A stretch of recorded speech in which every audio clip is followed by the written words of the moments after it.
Electronegativity. अगर हम group की बात करते हैं तो ग्रुप में एडिशन ऑफ शेल्स होते हैं, ग्रुप में top to bottom shell add होते हैं।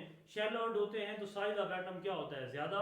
साइज ऑफ एटम ज्यादा होगा तो फिर न्यूक्लियर चार्ज क्या होगा, कम होगा। शील्डिंग इफेक्ट ज्यादा होगा, शील्डिंग इफेक्ट ज्यादा होगा तो फासले ज्यादा, फासले ज्यादा तो अट्रैक्शन कम।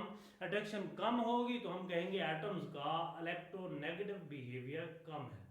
इलेक्ट्रोनेगेटिविटी जो है वो टॉप टू बॉटम क्या हुई है, डिक्रीज हुई है। Why? Because on going from top to bottom in a group the nuclear charge goes on decreasing. Why? Because due to increase in size of atom, size of atom ज्यादा, distances between the nucleus and the valence electron goes on increasing. Distances ज्यादा, ठीक है, distance ज्यादा होंगे तो electrons के ऊपर hold कम होगा, होल्ड कम होगा तो फासले ज्यादा होंगे, होल्ड कम होगा तो फिर इलेक्ट्रोनेगेटिव बिहेवियर भी क्या होगा, कम होगा।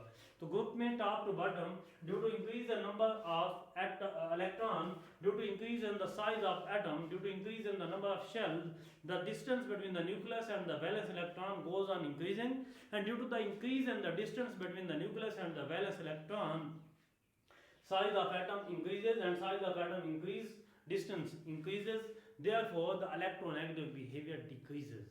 Why? Because the electronegativity is the attraction of the nucleus of an atom या न्यूक्लियर चार्ज जिसको हम कहते हैं, बिल्कुल उससे मिलता जुलता है कि इलेक्ट्रोनेगेटिव बिहेवियर क्या है, कि बिहेवियर ऑफ एन एटम है कि वो इलेक्ट्रॉन पेयर जो कि शेयर्ड किया हुआ है उसको कितनी फोर्स से अपनी तरफ खींच सकता है।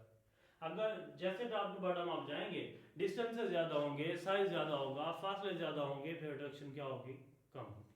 मैं इसकी मिसाल यूं देता हूँ अक्सर कि अगर किसी फैमिली के बच्चे बहुत ज्यादा हैं, ठीक है जी, बच्चे बहुत ज्यादा हैं तो फासले क्या होंगे, ज्यादा।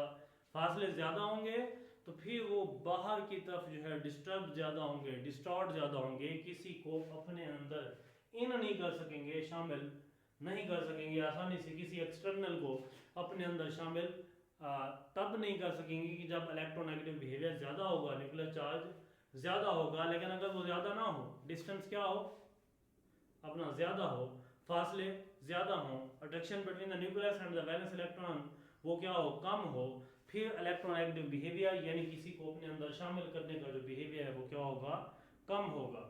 लेकिन जब हम लेफ्ट टू राइट की बात करते हैं, किसी पीरियड की बात करते हैं, तो हम कहते हैं कि पीरियड के अंदर इलेक्ट्रोनेगेटिविटी इंक्रीज होती है। Why? Due to increase in nuclear charge.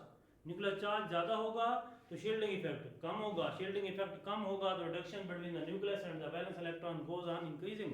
अगर वो अट्रैक्शन ज्यादा होगी then the attraction for the incoming electron वो भी क्या होगी, ज्यादा होगी। अगर वो